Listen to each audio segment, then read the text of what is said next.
En el año de 1917, en Rusia, país asolado por la pobreza, la explotación de los trabajadores y enfrascado en la Primera Guerra Mundial, el zar, monarca ruso, mantenía sometida a la población por medio de la policía política y el ejército. Existían diversas organizaciones en donde se agrupaban hombres y mujeres para luchar por mejores condiciones de vida y trabajo. Uno de ellos era el Partido Obrero Socialdemócrata de Rusia, organización dirigida entre otros por Vladimir Ilich, mejor conocido como Lenin, que utilizando la teoría del proletariado, el marxismo, planteaba que la única solución a los problemas que aquejaban a la población era el derrocamiento del gobierno y la toma del poder por el proletariado. A este partido le llamaban bolchevique. En enero de 1917, más de 250.000 obreros se declararon en huelga. En febrero, más de 400.000 pedían paz y pan. Desde el 10 de febrero se realizaron manifestaciones con la consigna «Abajo el gobierno zarista». Los bolcheviques distribuyeron una octavilla que decía «Ha llegado la hora de la lucha abierta». El 23 de febrero salieron a las calles las obreras exigiendo pan, abajo la guerra, devuélvanos a nuestros maridos, abajo la autocracia. El 24 de febrero, el zar ordena terminar ya con los desórdenes y se realizan disparos contra los manifestantes. El 26 de febrero, los obreros levantan barricadas. La burguesía, dueños de los medios de producción, exigen la formación de un gobierno de confianza. El zar se niega. El 27 de febrero, el partido bolchevique publica un manifiesto del Comité Central, donde llama a crear un gobierno revolucionario, a establecer una jornada laboral de 8 horas, a entregar la tierra de los latifundistas a los campesinos y a cesar la guerra. La huelga política en Petrogrado se transforma en sublevación armada. Al lado de los obreros se pasan algunas unidades del ejército. El Soviet de Diputados Obreros, tipo de organización surgida del pueblo, se reúne en Petrogrado. El 1 de marzo en muchas ciudades empiezan a funcionar soviets de diputados obreros. Los soviets comienzan a ejercer el poder. Mientras tanto, el Soviet de Petrogrado, en el que tenían mayoría los mencheviques, organización opuesta a los intereses del pueblo, rechaza la moción de los bolcheviques en cuanto a proclamar al Soviet órgano supremo del poder estatal y propone a la Duma compuesta principalmente de grandes capitalistas, terratenientes y banqueros, formar un gobierno provisional. En el país surge así una dualidad de poderes. El 2 de marzo, el zar es detenido, pues se descubrió que pretendía huir a Inglaterra. El 10 de marzo en Petrogrado se introdujo la jornada laboral de 8 horas. Según la ley vigente hasta ese día, se trabajaban 11 horas y media diarias. El 17 de marzo, el gobierno provisional de los capitalistas llamó a los campesinos a que no se tomaran las tierras de los latifundistas. El 18 de marzo, los países aliados con los que se participaba en la guerra exigen que Rusia empiece lo antes posible su ofensiva. El 20 de marzo, Lenin, que se encontraba en Suiza como emigrado político, busca cómo dirigirse a Rusia desde su exilio en Suiza. El 3 de abril, miles de obreros, soldados y marineros lo fueron a recibir a Petrogrado y da un discurso en donde los exhorta a luchar por la victoria de la revolución socialista. El 4 de abril, Lenin expuso las tesis de abril ante los bolcheviques que participaban en la conferencia de los soviets de diputados obreros y soldados de toda Rusia. En ellas delineaba la estrategia del partido para lograr la transformación de la revolución democrática burguesa en socialista. Ningún apoyo al gobierno provisional y traspaso del poder a los soviets. La consigna, todo el poder a los soviets. Estaba orientada a un desarrollo pacífico de la revolución. El 18 de abril, el gobierno provisional informa que continuará con la guerra, lo que provoca que los obreros en Petrogrado salieran a las calles a exigir paz. En abril se desarrolla la 7ª conferencia del partido bolchevique que aprueba las tesis de abril.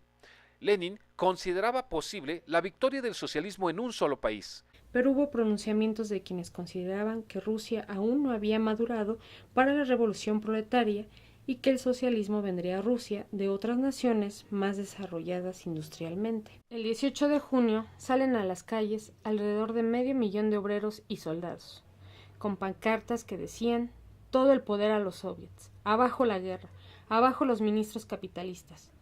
Hubo llamamientos a tomar las armas contra el gobierno. El 4 de julio, más de 500.000 obreros, soldados y marineros participaron en la manifestación contra el gobierno provisional.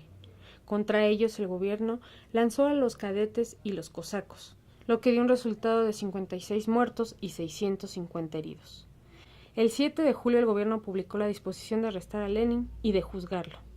El 26 de julio se inaugura el sexto Congreso del Partido Bolchevique. Después de la matanza de julio, quedó en claro la imposibilidad de un desarrollo pacífico de la revolución. Se decide tomar rumbo a la sublevación armada. El 14 de septiembre, Lenin concluía su análisis: los bolcheviques deben tomar el poder. La dirección de los soviets de Petrogrado y Moscú habían pasado a manos de los bolcheviques, y las masas populares se convencían que solo este partido defendía sus intereses.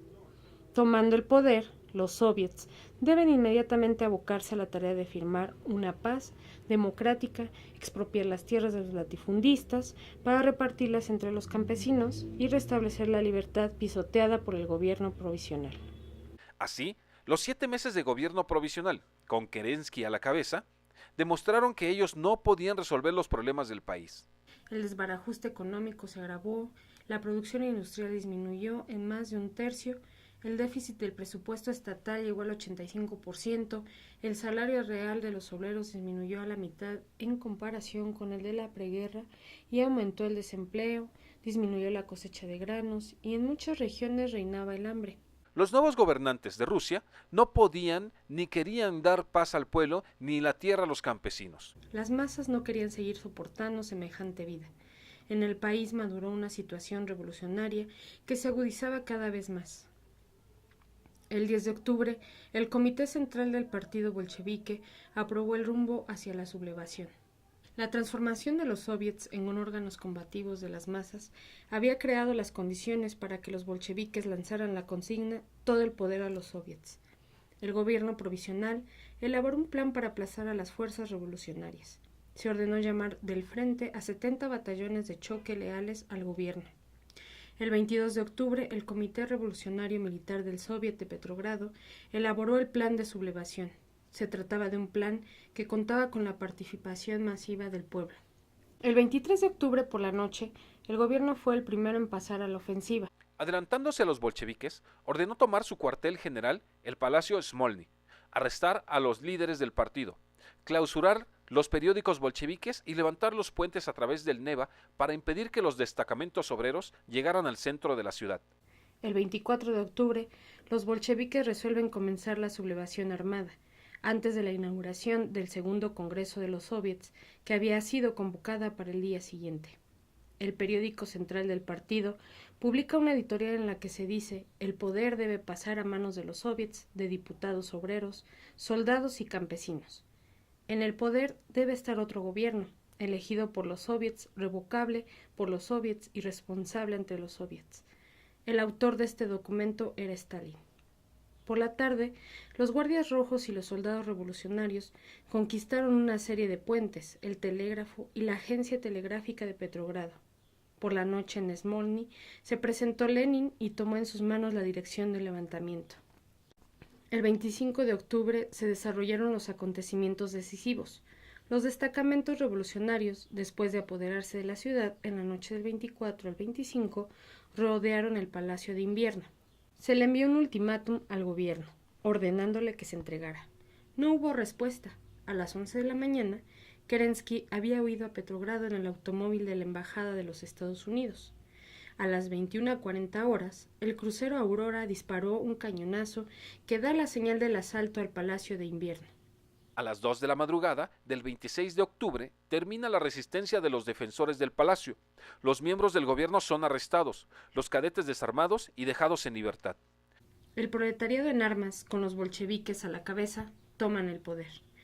El 26 de octubre, el segundo Congreso de los Soviets de toda Rusia escuchó los informes de Lenin sobre la paz y la tierra. Se proponía a las potencias beligerantes comenzar inmediatamente las negociaciones para concretar una paz sin anexiones ni contribuciones, y se condenaban las guerras imperialistas de conquista. También se declaraba que la tierra en Rusia pertenecía a todo el pueblo. Se expropiaban las tierras de los latifundistas y se les distribuía entre los campesinos. El Congreso de los Soviets formó el primer gobierno obrero y campesino del mundo y comenzó la construcción del socialismo, que demostró la capacidad del pueblo para organizarse sin la necesidad de explotadores. Y esta Es la breve historia de cómo se hizo la gran revolución socialista de octubre hace 100 años.